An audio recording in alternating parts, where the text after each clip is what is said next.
그리고 마지막에 매각 물건 명세서, 물건 명세서를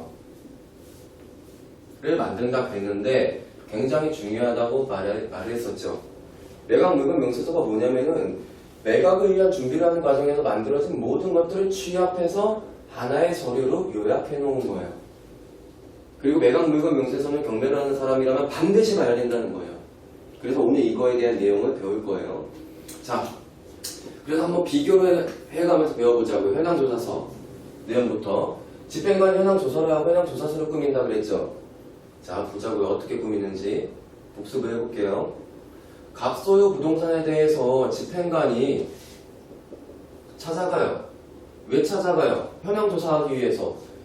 이 물건의 사실, 현상과 사실관계와 점유 현황, 누가 살고 있는지 중요하기 때문에 이거를 조사하러 집행관이 나간다 그랬죠. 왜 가요? 저번에 배웠었죠? 이 사람 경매당한 사람이에요. 지금 상태가 안 좋아요. 우리들이 물건 조사하러 가서 문 노크하고요. 물건 좀 보러 왔어요 라고 얘기를 하면은 이 사람은 굉장히 비협조적으로 나온다고요. 그래서 집행관이 총대 메고 가는 거잖아요. 근데 갔어요. 자, 임차인이 나왔어요. 밖으로. 물어보겠죠, 집행관이. 누구십니까? 임차인입니다. 아, 그래요? 혹시 그러면 보증금 얼마에 살고 계세요? 하니까 1억에 살고 있대요. 아, 그래요? 월세는요? 내고 있죠. 예, 30만원 내고 있습니다. 아, 그래요? 전입신고 하셨어요? 했죠. 아마도 제가 4월 1일 날 했을 거예요.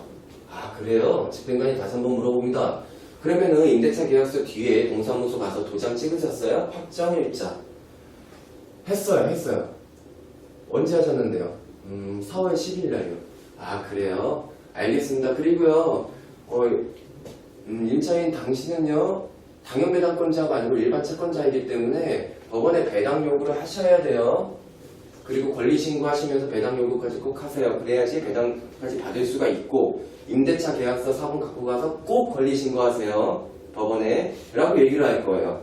자, 그리고 이 현황조사서 내용은 그대로 집행관이 현황조사서에 집어넣는다고 했죠. 그리고 우린 이걸 보고 분석한다고 그랬어요. 자, 이제 칠판 보세요.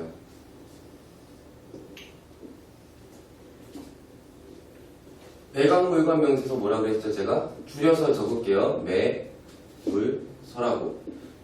지금까지 매각을 위한 준비를 하는 과정에서 만들어진 모든 내용들을 하나의 요약본으로 만드는 것을 매각물건 명세서라고 했죠. 그러면 집행관 현황 조사한 내용, 지금 이 내용도 매각물건 명세서에 들어가야 안 들어가요? 들어가겠죠. 어떻게 들어가냐면은 이렇게 나와 있어요. 현재 점유자 현황에 대해서 이렇게 나와 있어요. 정보 출처가 현황조사라고 얘기를 하고, 현황조사서라고 얘기를 하고, 그 다음에 그대로 적혀 있습니다. 보증금 1억에, 월세 30만원에, 전입신고 언제 했다고요? 4월 1일날 했다고 했으니까 그대로 적는 거예요. 확정일자 4월 10일날 했다고. 이렇게 적혀요. 오케이? 여기까지 이해되셨죠? 그럼 여기까지 지금 이 내용만 듣고서는 매각물건 명세서가 뭐가 그렇게 중요한지 생각할 수 있어요. 왜? 현황조사서에도 나오는 건데 이것만으로 매물서가 중요하다고 한 건 아니겠죠? 자, 보세요. 임차인은 자신의 권리를 보호받기 위해서 법원에 권리신고를 하고 배당 요구를 할 거예요. 맞죠? 그러면은 그때 임대차 계약서 4번 집어넣는다 그랬죠? 그 내용이 여기에 또 한 번 적힙니다. 권리신고라면 정보 출처는 권리신고라고 적혀서 밑에 또 적혀요. 이때는 임대차 계약서에 적혀진 진짜 객관적인 계약한 그 내용이 적히겠죠? 어떻게 적히냐면은 보증금 1억, 월세 30만원, 그리고 전입신고 4월 1일이 아니고 3월 1일, 확정일자 4월 10일이 아니고 3월 10일, 이렇게 적혀버린 거예요. 자, 여러분들이 매각물건 명세서를 봤어요. 왜? 매각물건에 대한 명세서라고 하니까. 그리고 현재 점유자에 대한, 임차인에 대한 분석을 하려고 했을 때 현황조사 내용과 권리신고한 내용 두 개 중에 어떤 걸 가지고 여러분들 분석해야 될 것 같아요? 권리신고요.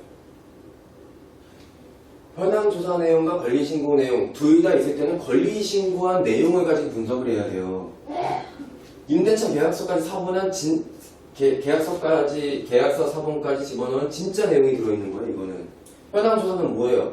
상대방이 말한 구두상으로 말한 내용만 사실 그대로 적은 거기 때문에 말은 자기가 순간적으로 짱구 굴려갖고 이상하게 얘기할 수도 있다. 그러니까 권리 신고를 가지고 분석을 하는 거예요. 근데 권리 신고를 안 했어요. 그럼 뭐 가지고 분석해요? 현황 조사 내용 가지고 분석을 하는 거예요. 자, 그러면 매각물건 명세서 봐야 돼요? 안 봐야 돼요? 현황 조사서에 적혀있는 이 내용보다 더 중요한 내용이 들어있을 수가 있잖아요. 우리가 분석을 하는 기준에 있어서. 자, 이렇게 한번 예를 들어볼게요. 자, 우리가 아직 권리 분석에 대해서 이제 말소 기준 권리에 대해서 배우진 않았지만 여러분들이 감으로 한번 들어보세요. 느낌으로. 하나의 등기부가 있어요. 등기부가 있고요. 말소 기준이 되는 권리가 있어요. 이 말소 기준이 되는 권리가 근저당권이라고 한번 예를 들어볼게요. 여러분. 그리고 이 근저당권이 언제 됐냐면은 보세요. 3월 어떻게 할까? 5일로 해볼게요. 3월 5일날 설정되었어요. 자, 현황 조사서의 내용이라고 하면 전입신고 언제 쓰니까 전입신고는 대항력의 기준이죠. 말소 기준 권리보다 빠르면 대항력이 낙찰자한테 있는 것이고 말소 기준 권리보다 느리면 낙찰자에 대해서 대항을 할 수가 없어요. 왜? 말소의 기준이 되는 권리잖아요. 그럼 이 밑들은 전부 다 말소가 되는 거니까 소멸하잖아요. 대항력이 있을 수가 없죠. 보세요. 현황 조사서의 내용대로라면은 언제 했어요? 전입신고 4월 1일 날 했죠. 3월 5일보다 늦어요? 빨라요? 늦죠? 4월 1일 날 했잖아요. 전입을 임차인이. 맞나요? 근데 권리신고의 내용대로라고 하면은 언제 써요? 3월 1일 날 했죠. 말소 기준 권리보다 앞서죠. 전입신고를 이때 했으니까. 그러면은 권리신고의 내용대로라면 이 사람은 대항력이 있는 거예요? 없는 거예요? 대항력이 있는 거잖아요. 맞나요? 그럼 현황조사의 내용대로라면 대항력이 없는 거죠. 그럼 이렇게 틀려질 수가 있어요. 어떤 청구자가 현황조사서가 굉장히 중요하다고 그래갖고 깊이 공부하지 않고 이거 보면 됐어. 현황조사서만 보고 권리분석해서 들어갔어요.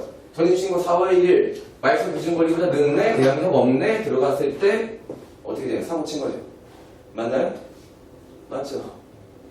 권리신고 내용까지 보고 비교해보고 권리신고한 내용으로 들어갔다고 하면은 대항력이 있는 것을 알고 그것을 감안해서 들어갔거나 아니면 입찰을 안 했겠죠. 그래서 이런 식으로 작용이 된다. 이런 식으로 우리 분석의 기준이 된다. 그리고 매물선은 꼭 봐야 된다라는 내용을 말씀드리고 있어요. 또 한 가지가 있다. 배당 요구하라고 하고요. 배당 요구 종기를 알려줘요. 언제까지 배당 요구하라고. 날짜를 정해줘야죠. 왜냐면 경매를 진행해야 되는데 언제까지 하라고 정해주겠죠. 그래서 매각 물건 명세서에는요. 배당 요구 여부와 날짜를 적게 되어 있고 배당 요구 종기일 날짜가 적혀 있어요. 예를 들어서 2014년 15년으로 할게요. 2015년 5월 1일까지 배당 요구를 하라라고 정해놨어요. 그리고 권리신고를 했어요. 언제 했냐? 이때 배당 요구를 하면 임차인은 선순위지만 배당을 받겠다는 소리죠. 맞나요? 배당 요구를 언제 했냐면요. 2015년 5월 5일날 한 거예요. 자, 임차인이 배당을 받겠다. 그래서 배당을 받게 되면 선순위니까 낙찰가만 이 임차인의 보증금만큼만 넘어선다고 하면 임차인은 전에 배당 받으니까 선순위 임차인이라 하더라도 문제가 없어요. 배당 다 받고 배당 요구를 했다는 것은 계약 기간과 상관없이 나가겠다는 소리예요. 보증금 받고. 그쵸? 그래서 이렇게까지 분석을 한 거예요. 여러분들이 아, 이 사람 배당 요구했네. 2015년 5월 5일날 문제 없어. 선순위니까. 오케이? 이런 거죠. 이 경매는 이 사람이 보증금 1억에 살고 있다고 그랬죠. 맞나요? 그럼 내가 1억 이상만 적으면 이 사람 1억 배당 받잖아요. 낙찰 대금으로 배당하는 거니까. 그래서 내가 1억 1천을 적었다? 근데 보증금 1억이 인수하게 됐다? 이렇게까지 분석을 했는데 왜 그럴까요? 배당 요구 종기일은 5월 1일까지라고요. 근데 5월 5일날 배당 요구했죠. 배당 안 돼요. 배당 요구 종기일 이전까지 배당 요구를 해야 돼요. 이런 것까지 매각 물건 명세서를 통해서 분석을 할 수가 있는 거예요. 이해되시나요? 좋은 거 배우고 있죠, 지금. 자, 그 다음에 중요한 게 있어요. 그 다음에. 첫 번째로 하고, 두 번째는요, 이런 게 있어요. 매각 물건 명세서에 등기된 권리 중에서 소멸되지 않는 것들에 대해서 나와 있다? 매각 물건 명세서에. 등기가 되었다는 건 뭐예요? 채권이 아니고 물건이겠죠. 물건은 등기함으로써 효력을 갖는다 그랬죠. 그 등기한 권리 중에서 소멸되지 않는다는 소리는 즉 반사적으로 어떻게 이해를 해야 돼요? 낙찰자가 인수해야 된다는 거예요. 예를 한번 들어볼까요? 등기된 권리 중에서 소멸하지 않을 수 있는 거? 당연히 선순위겠죠? 말소 기준 권리보다 늦으면은 말소가 되니까 원칙적으로 예외도 있지만 나중에 배울 거예요. 선순위 뭐 전세권, 네? 선순위 가등기 이런 것들 말소되지 않는 것들 등기가 되어 있지만 그럼 이 나와 있는 내용들은 우리한테 굉장히 중요해요? 안 중요해요? 굉장히 중요해요. 굉장히. 선순위 전세권 이거 있는데 이거 못 보고 그냥 들어갔어요? 선순위 전세권 말소 안 돼요. 낙찰 받고 내가 보증금 줘야지만 전세권 말소시킬 수가 있어요. 무슨 말인지 이해가 되시죠? 왜? 말소가 안 되니까 당연한 거죠. 가등기 나중에 배울 거예요. 마찬가지라고요. 이 내용들이 나와 있기 때문에 꼭 봐야 돼요. 어떤 권리가 안 사라지는지. 그리고 네 번째 지상권의 개요라고 있는데 이건 우리가 법정지상권에 대해서 배울 때 얘기를 할 거예요. 근데 얘만 한 가지 들어줄게요. 어떤 게 나오는 건지 여기는. 한번 보세요. 갑소유로 인정되는 토지가 있어요. 근데 이게 경매 진행됐다? 뭐만? 토지만. 오케이? 토지만 경매 진행된 거예요. 근데 그 위에 지상물이 이렇게 있는 거예요. 이거 지금 묘는 아니에요. 꼭 묘같이 그렸는데. 그러면은 문제가 뭐냐면은 토지만 경매가 진행되는 거니까 이 지상물은 매각에서 제외된 거죠. 그러면은 일단은 이거까지 만약에 매각에 포함됐으면 당연히 내 건데 매각에서 제외가 됐으니까 이 지상물에 대한 분쟁이 있을 수가 있잖아요. 소유권을 두고. 맞나요? 이랬을 때 등기로 지상권을 설정해 놓은 거예요. 이 지상물을 가진 사람이 예를 들어 이 지상물의 소유자가 을이라고 해볼게요. 을이라고 하면 안 되죠. 경매신청 채권자니까. 병이라고 해볼게요. 예를 들어가지고 병이에요. 근데 병이 지상권을 설정해 놨어요. 그럼 등기된 거죠. 그쵸? 그럼 여기에 나와요. 이건 지상권은. 그래서 이 지상물에 대해서 지상권이 있음 이렇게 적어놨으면은 이 지상권의 날짜만큼은 이 지상물을 우리가 치우라고 못합니다. 토지 낙찰자가. 그러니까 알고 들어가라고요. 모르고 들어갔다가 지상물을 20년 동안 30년 동안 못 치우면은 내가 토지를 마음대로 활용할 수가 없잖아요. 안 그래요? 맞습니다. 그리고 또 한 가지 지상권 등기가 안 되어 있어요. 지상권 등기가 안 되어 있는 거예요. 그랬을 때 뭐가 발생할 수 있냐면 법정 지상권이라는 게 있어요. 이게 뭐냐? 법률로 정한 조건에 충족되면은 등기는 안 했지만 지상권이 인정해준다는 소리예요. 오케이?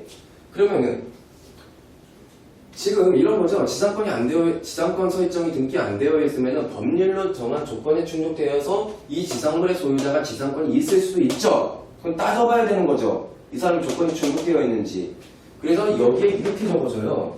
법정 지상권 성립할 수 있음.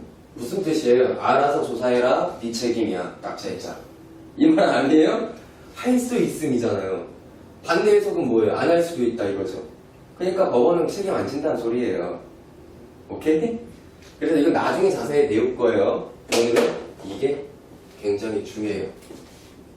굳이 여기서 별표를 따지자고 하면은 1번, 2번, 4번이에요. 4번은요. 기타라고 적혀있다. 안 중요할 것 같죠? 기타라고 적혀있으니까.